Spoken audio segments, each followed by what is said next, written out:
खबरों में आगे बढ़ते हैं। आज की एक और बड़ी खबर है शंकराचार्य से जुड़ी हुई। शंकराचार्य का क्या होगा, इस पर बहुत दिन से अटकलें लग रही थी। शंकराचार्य की गिरफ्तारी पर फिलहाल रोक लगा दी गई। शंकराचार्य की आज तस्वीर सामने आई। जैसे ही उनकी गिरफ्तारी पर रोक लगी, ये थी उनकी पहली तस्वीर। अपने यहां लोगों पर फूलों की बारिश की उन्होंने।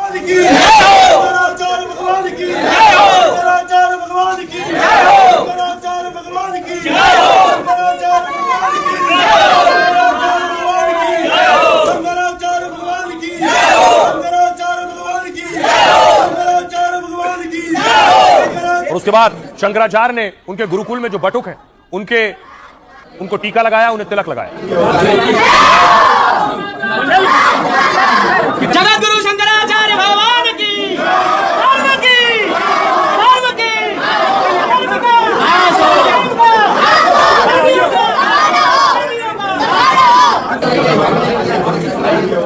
और फिर शंकराचार्य के आश्रम में जश्न शुरू हो गया, नृत्य शुरू हो गया और शंकराचार्य में आस्था रखने वाले लोग पहुंचने लगे।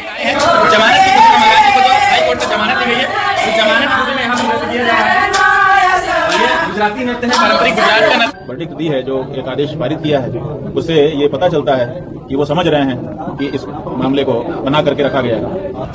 बटुकों से यौन शोषण केस में शंकराचार्य को बड़ी राहत मिली है। इलाहाबाद हाईकोर्ट ने मार्च के तीसरे हफ्ते तक फैसला सुरक्षित रख लिया है। मतलब तब तक शंकराचार्य की गिरफ्तारी पर रोक रहेगी, लेकिन शंकराचार्य स्वामी अभिमुक्तेश्वरानंद को पुलिस जांच में सहयोग करना होगा। पुलिस शंकराचार्य से मामले में पूछताछ कर सकती है। इतने बड़े एविडेंस, इतने बड़े साक्ष्य, मेडिकल, पेन ड्राइव, हमें न्यायालय पूर्ण भरोसा है और न्यायालय सजा देगा। और अभी न्यायालय का अंतिम फैसला नहीं आया, खुश होने की जरूरत नहीं है कुकर्मियों। राइट, अब आपको कोर्ट लिए चलता हूं। शंकराचार्य की अंतरिम जमानत पर सुनवाई हुई। शंकराचार्य की याचिका पर इलाहाबाद हाईकोर्ट में सुनवाई हुई। सरकार की तरफ से पेश वकील ने अग्रिम जमानत का विरोध किया। कोर्ट को पॉक्सो केस की गंभीरता बताई, उन्हें निचली अदालत जाना चाहिए था कहा गया। शंकराचार्य के वकील ने कहा, इस मामले को साजिश बताया, यह धर्म गुरु का केस है, किसी अपराधी का नहीं। सरकारी वकील ने कहा, शंकराचार्य बहुत ताकतवर है, अगर वो बाहर रहेंगे तो केस को प्रभावित कर सकते हैं, उन्हें पहले निचली अदालत में जाना चाहिए। सरकारी वकील ने कहा, कोर्ट में एफआईआर की कॉपी पढ़ी गई। शंकराचार्य के वकील ने कहा, शिकायतकर्ता आशुतोष महाराज की हिस्ट्री शीट बताई।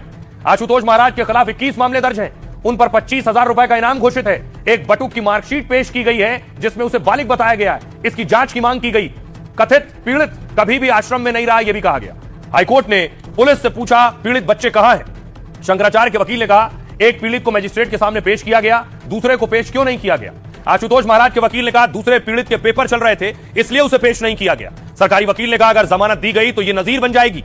अब सुनवाई के लिए हाईकोर्ट आ जाएंगे सभी लोग। निचली अदालत की कार्रवाई पर असर पड़ेगा, इससे शंकराचार्य को पहले वहां जाना चाहिए था। हाईकोर्ट ने दोनों पक्षों की दलील सुनने के बाद फैसला सुरक्षित रख लिया और कोर्ट का आदेश आने तक अब शंकराचार्य की गिरफ्तारी पर रोक रहेगी। शंकराचार्य को जांच में सहयोग करने को कहा गया है। अब मार्च के तीसरे हफ्ते में केस की सुनवाई होगी। और इसके बाद देखिए जरा शंकराचार्य क्या कह रहे हैं और आशुतोष महाराज क्या कह रहे हैं। गलत नहीं थे, हमारे पास हमारी सच्चाई का बल था, धर्म का बल था, इसीलिए हम हिम्मत करके आगे आ पाए। जिस तरह से पूरे देश में एक वातावरण बनाया गया उल्टा, उसके बावजूद हम क्यों खड़े रहे? अगर हमारे पास कभी का बल नहीं होता तो हम परेशान हो जाते। कोई अंतिम फैसला नहीं सुनाया आज। माननीय न्यायालय ने कहा है कि जब तक मेरा अंतिम फैसला ना आ जाए, तो क्योंकि इनके अधिवक्ता कहने लगे कि होली आ रही है, साहब हमारे गिरफ्तार कर लेंगे, हम कैसे त्योहार मना पाएंगे। तो माननीय न्यायालय ने कहा, जब तक अंतिम फैसला नहीं आता, जब तक गिरफ्तारी नहीं करेंगे, परंतु जांच पर कोई रोक नहीं लगाएंगे। माघ मेला में जो 18 तारीख को घटना हुई थी राज्य सरकार के द्वारा, उसके अनुपालन में सक्रिय हो गए और पहले इन्होंने 18 तारीख का एक झूठा केस बनाया, जिसको कि 21 तारीख को इन्होंने मजिस्ट्रेट के हाथ किया। उसमें इन्होंने इन बच्चों का कोई जिक्र नहीं किया, जबकि ये कहते हैं कि 18 को बच्चे इनके पास आ गए थे। यही सब बहस की गई। अब सवाल यह है, सच कैसे सामने आएगा? शंकराचार्य नार्को टेस्ट की बात कर रहे हैं। हाईकोर्ट में सुनवाई से पहले शंकराचार्य का बड़ा बयान आया। उन्होंने कहा, झूठ की उम्र लंबी नहीं होती है, सच सबके सामने आ जाएगा। शंकराचार्य स्वामी अभिमुक्तेश्वरानंद सरस्वती ने नार्को टेस्ट की मांग कर दी। शंकराचार्य ने कहा, सच सामने लाने के लिए नार्को टेस्ट होना चाहिए, नार्को सहित जो भी हो उसे कराया जाना चाहिए। शंकराचार्य के शिष्य ने भी सारे आरोपों को साजिश बताया। मुकुंदानंद ने कहा था वो नार्को टेस्ट कराने के लिए भी तैयार है। नार्को टेस्ट के लिए कोर्ट की मंजूरी लेनी होती है, कोर्ट की मंजूरी के बिना नार्को टेस्ट नहीं हो सकता।